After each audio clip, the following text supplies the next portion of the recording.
We focus on history, culture, religion, art, social, and philosophy of Nusantara. Here, in the presence of Nusantara, we were made to be forgotten about the goodness of ourselves. Because negativity seems to be more interesting for us. Now, I'm Sutoyo Raharto and friends assist you to remind you, to awaken you that we still can find the gems of Nusantara. They are the great sights of Nusantara.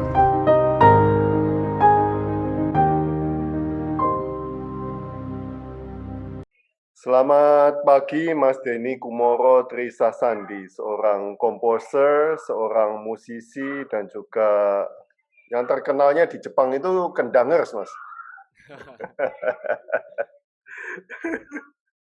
Selamat pagi, Mas. Selamat pagi. Oke, ini saya langsung ke pertanyaan, Mas ya. Iya, Pak. Saya langsung ke sini. Nah, ini fotonya yang ada yang mana ini, Mas? Ini yang sebelah kanan. Oke.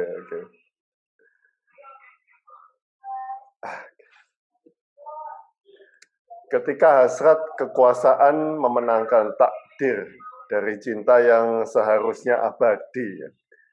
Nah, Mas, apakah hasrat bisa memenangkan takdir, Mas Denny? Apakah cinta bisa abadi? Sangat filosofis ini. Silakan.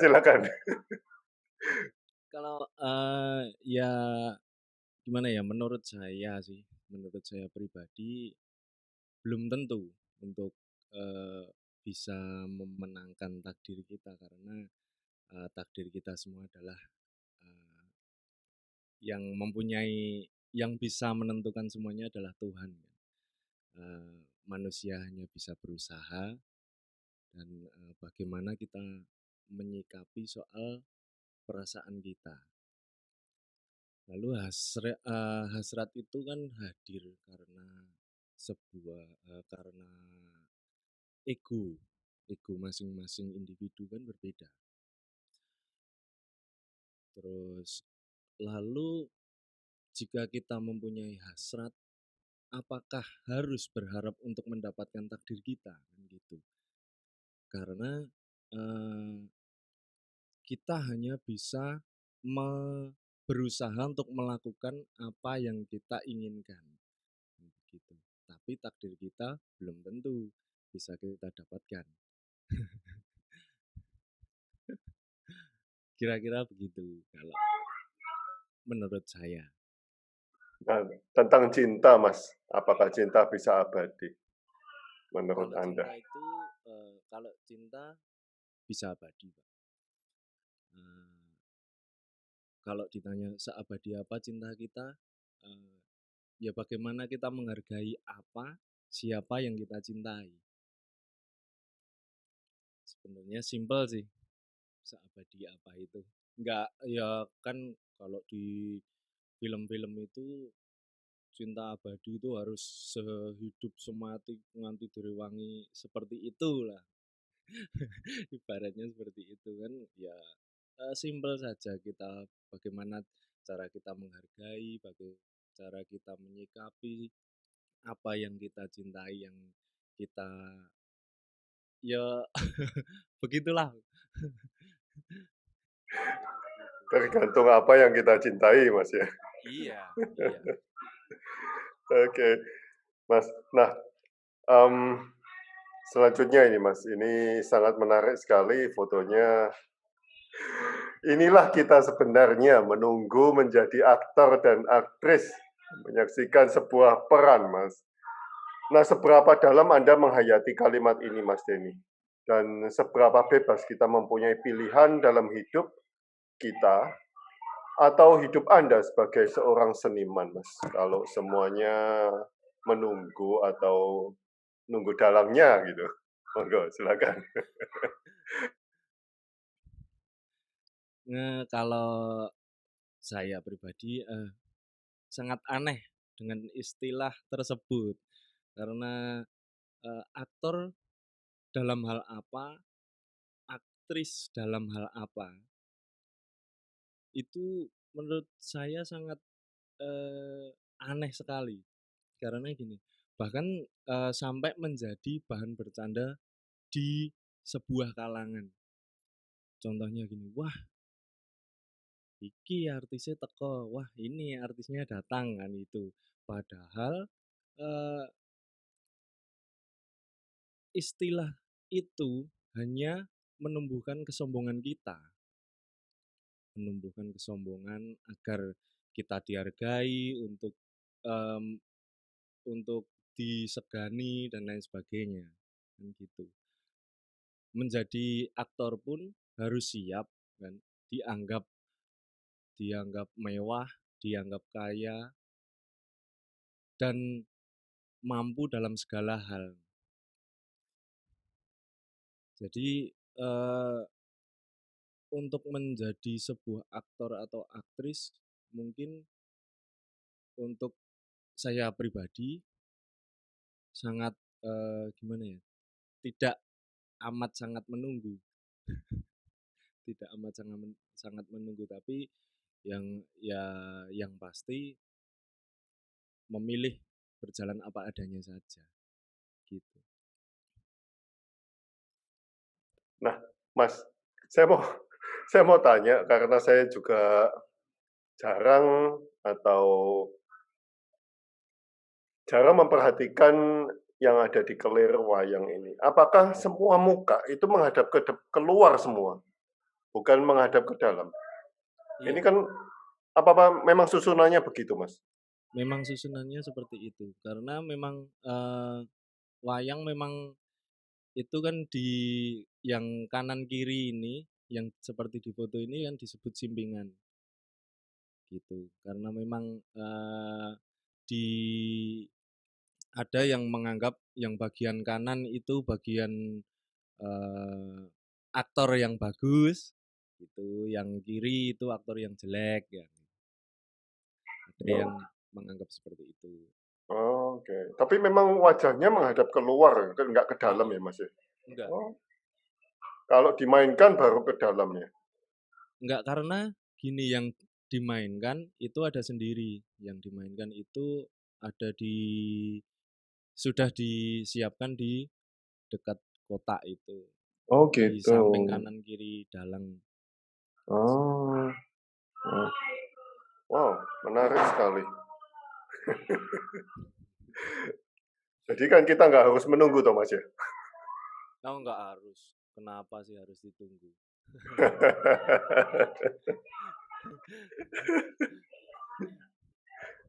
Nah, sebagai Anda seorang seniman berarti Mas, sebetulnya kita bisa berkarya sebebas-bebasnya, Mas, ya? Sangat bebas. Sebagai seorang seniman, seniman apapun itu menurut saya mempunyai kebebasan yang sangat luar biasa dan tidak dimiliki, eee, di profesi yang lain.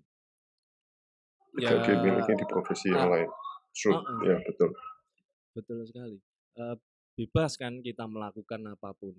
Seperti profesi saya saja kan, saya tidak berharap menjadi aktor atau artis atau apalah yang pada akhirnya terlalu membatasi diri saya, kan gitu. Agar kita dianggap wah seperti mereka kan nggak, gimana ya, malah untuk menjadi aktor dan artis menurut saya banyak banyak sekali tuntutan. Di situ, malah banyak tuntutan karena kita diatur seperti ini, diatur seperti ini, harus seperti ini. Tapi kan kalau menjadi seniman, kita bebas berkarya, bebas berekspresi, bebas berkreasi, asalkan menghibur, mengedukasi, dan bermanfaat lah. Kira-kira seperti itu. Nah, ini ada lagi nih, Mas. selalu ramah dimanapun dan kapanpun. Hidup adalah perjalanan panjang tentang kerendahan hati. Nah, dari pengalaman apa Anda belajar tentang ini, Mas Denny? Dan bagaimana kerendahan hati sudah membantu Anda melewati perjalanan panjang ini, Mas? Silakan. Ya, dari perilaku tentunya ya, Pak, ya. Eee, karena gini, dari pengalaman saya dulu, eee, saya dulu pernah merasa paling oke sendiri, paling gimana ya, paling sangat berskill dan lain sebagainya lah, gitu. Eee, seperti waktu dulu saya masih di, sekolah menengah kejuruan gitu, sekolah menengah kejuruan, terus saya itu anu, sudah jadi materi materi yang sebelumnya atau sebelum diaplikasikan ke murid-murid, itu saya sudah bisa dulu. Jadi, eee, saya sudah tahu materi, contoh materi tabuhan gender seperti ini, oh cengkoknya seperti ini. Saya sudah belajar dari rumah. Jadi di sana itu saya tinggal melihat aja. Terus kalau praktek, yang lain praktek, ya udah saya cuma main biasa gitu. Seperti nggak ada beban sama sekali. Nah, sampai, itu sampai menguasai hampir semua instrumen waktu itu. Jadi teman-teman itu sampai menganggap, "Loh, kowe kok durung kamu kok belum dikasih materi kok udah bisa? Anu, formulanya apa?" Kan gitu.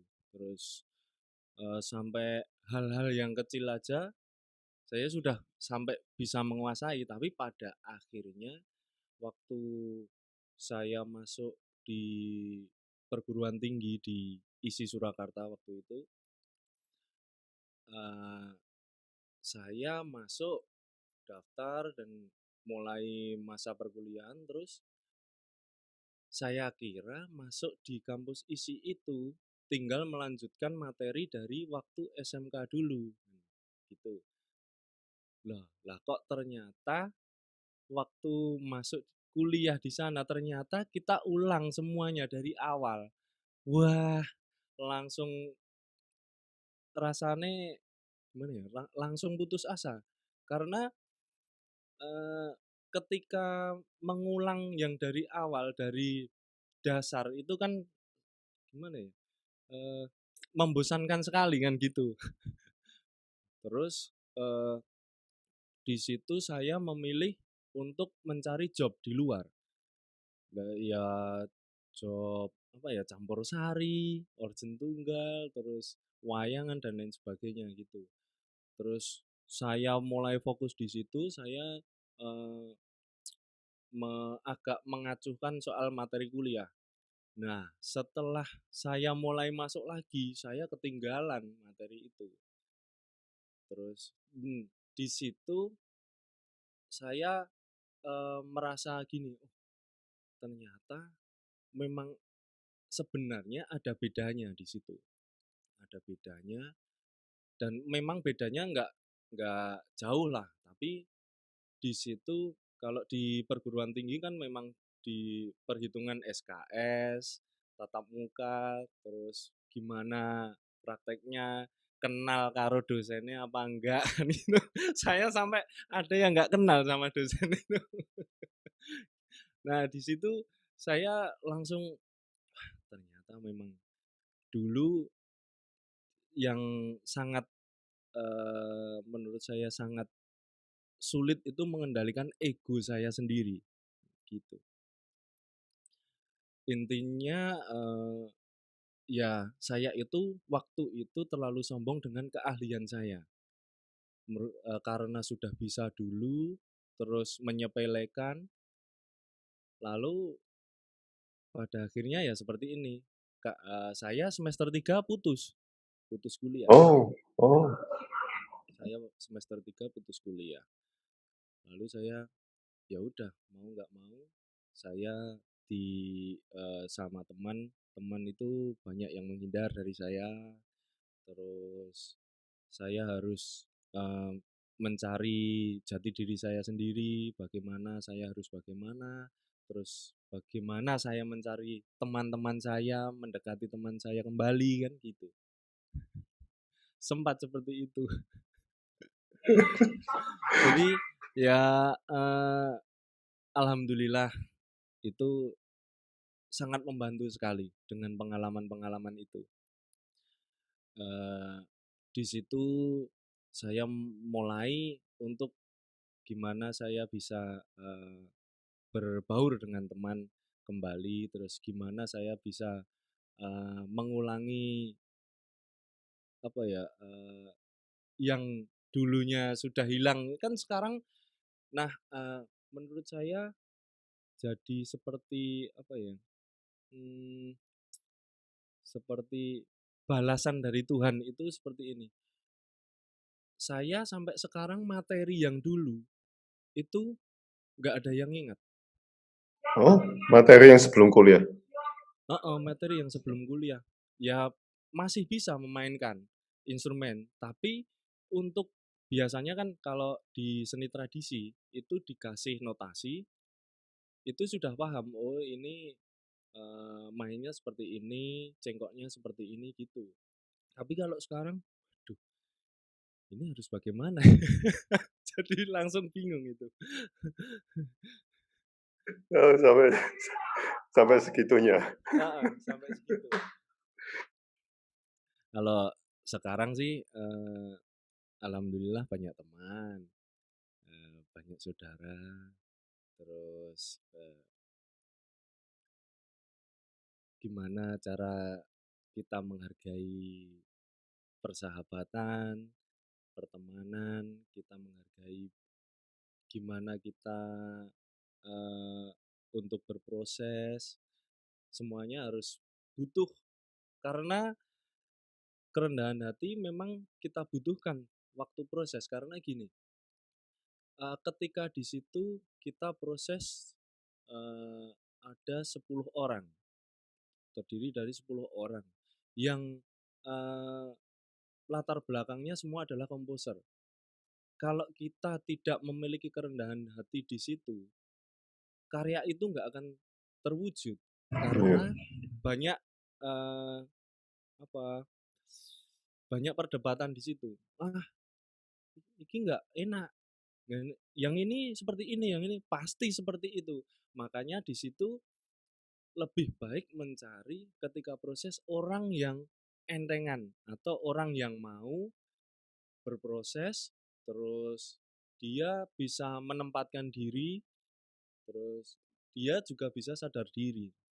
Ketika dia, terdiri dari orang yang berambisi itu tadi, ya itu tadi, akhirnya karya nggak akan terwujud seperti yang Nah, diharapkan.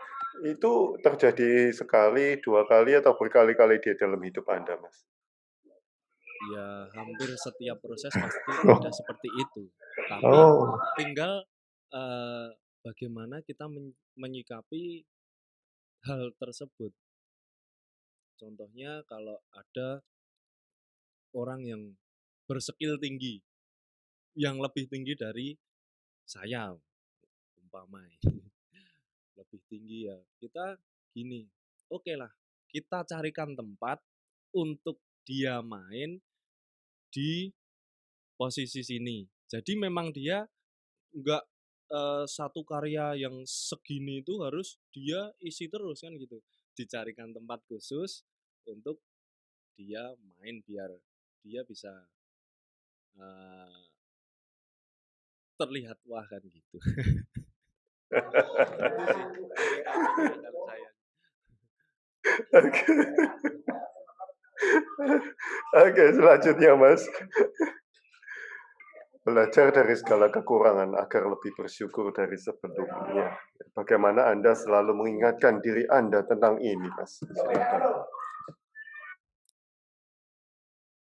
Ya sebelumnya, eee dari pengalaman yang kemarin itu sih. Kemarin itu merasa kurang bersyukurnya karena gini, selalu merasa sangat kekurangan, merasa selalu kekurangan, dan pasti setiap orang selalu kan merasa kekurangan terus. Seandainya dikasih segini, harusnya itu cukup, kadang dikurang-kurangke. Seharusnya cukup, bisa memanage itu semua kan sebenarnya. Tapi karena setiap orang itu mempunyai kebutuhan yang berbeda ya, ya udah ya, kalau Keinginan tuh, keinginan tuh. keinginan yang berbeda. Ya, cara kita bersyukur mudah sih sebenarnya. Kita menghargai profesi kita, terus kita menghargai sahabat-sahabat kita, menghargai cara berproses kita. Contoh, kalau saya sendiri gini, karena saya memang profesi sebagai pemain kendang. Saya bermain kendang karena kendang itu adalah instrumen yang menurut saya sudah menghadirkan banyak rezeki. Dari saya ya udah, kendang itu harus kita rawat, kita bersihkan. Itu contoh kecil lah untuk di alat itu sendiri. Terus ya diserut, ya gimana ya? Dirawat sebaik mungkin lah, seperti kita merawat pacar kita atau istri kita kan, kan begitu. Kalau kita padahal eh, apa? Dia sudah alat itu sudah mempunyai chemistry sama kita. Berarti kan dia seperti pacar kita atau istri kita sendiri. Kita harus menghargai alat kita, ya dirawat, atau kalau perlu kita adakan lagi buat koleksi begitu. Kalau saya sangat bersyukur sekali untuk profesi saya, dan sangat menghargai apa yang saya miliki saat ini. Anda punya berapa kendang, Mas? Saya sebelumnya punya kendang jaipong ini, saya punya 3 set. Yang baru kemarin, yang baru sudah terpaksa harus dijual. Karena untuk sehari-hari. Oh, Karena kondisi. saya pikir untuk beli yang lebih baru ya, biasanya begitu. Iya, kalau kondisinya nggak PPKM atau nggak pandemi, mungkin bisa beli lagi 3. Loh, itu satu kendang berapa, Mas, biasanya harganya? Kalau satu set kendang itu biasanya harga sampai 5 juta sampai 6 juta. Oke. Satu set kendang jaipong. Oke. Satu set itu 1, 2. 3. Isinya 3. 3. Oke, selanjutnya Mas.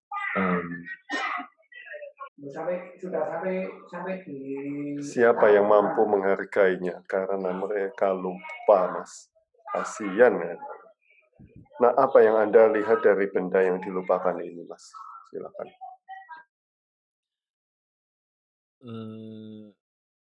Karena gini, seperti halnya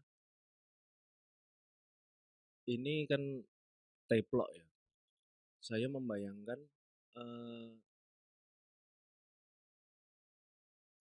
cahayanya itu tidak seperti lampu. Dia itu cuma api kecil. Dia tidak mampu menerangi. Namun selalu ada dia. karena dia kecil dan sangat waktu dulu waktu kecil saya dulu memang saya masih sangat nggak asing ya sama barang ini karena memang waktu dulu belum seperti sekarang waktu di mana-mana terus eh, harus ke tetangga aja harus bawa senter kan seperti itu karena apa ya tidak terlalu terang namun selalu ada begitu menurut saya jadi nggak perlu eh, menjadi yang terhebat namun menjadi yang sederhana begitu saja. Loh, kalau dalang sekarang apa masih pakai teplok, Mas? Enggak, kalau sekarang sudah pakai lampu LED. halogen. Oh, halogen. Oke, belum sampai LED berarti. Karena kalau pakai LED itu merusak bayangan dan merusak warna eh, pada wayang itu karena warnanya bisa Oh, karena oke. karena halogen kan dia agak putih agak kekuning-kuningan kan gitu kalau halogen rata-rata warna kuning kalau LED rata-rata kalau kuning ya kuning kalau putih ya putih jadi merusak warna di situ. Oke. Oke. Wow, terima kasih Mas Denny. Kita harus jumpa di Solo ini. Siap Pak. Harus menyaksikan kendangnya panjenengan ini. Sampai Jepang loh, langsung tahu. Enggak, posisi Bapak ada di Saya Surabaya, Mas. Oh, Iya, Surabaya. Surabaya. Ya, ya. Kok Oke. bisa ya sampai Jepang ya? Lah ya nggak tahu itu teman saya. Saya suka bajunya ini. Itu rompi biasa ya?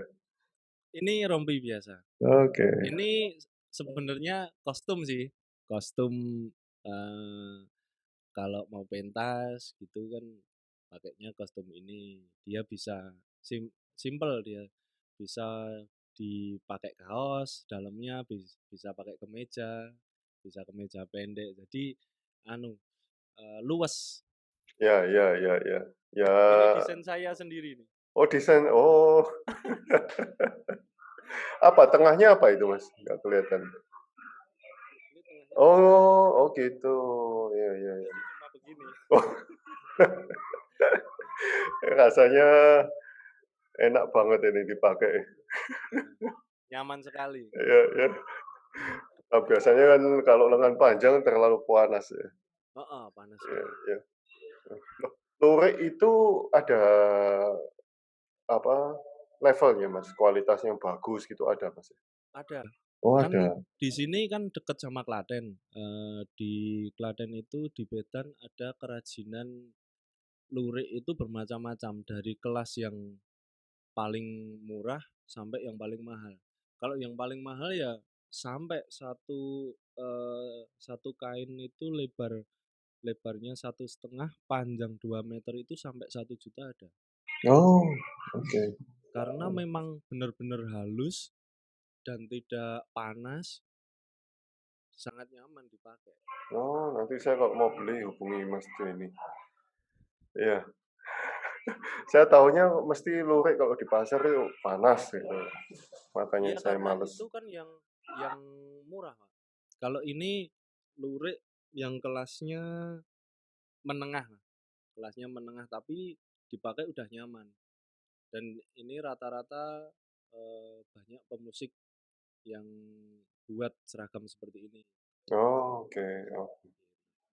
Lebih etnik katanya. Iya, betul, betul. Udah kelihatan ya, Solo nengak Jogja, Mataraman lah. Oke, terima kasih Mas Denny atas waktunya. Iya, Pak. Matur nuwun Sama-sama. sangat. Jadi, sampai ketemu di Solo, Mas. Iya, Pak. Siap. Ye. Oke. Selamat siang, Mas. Siang, Mas. Ya.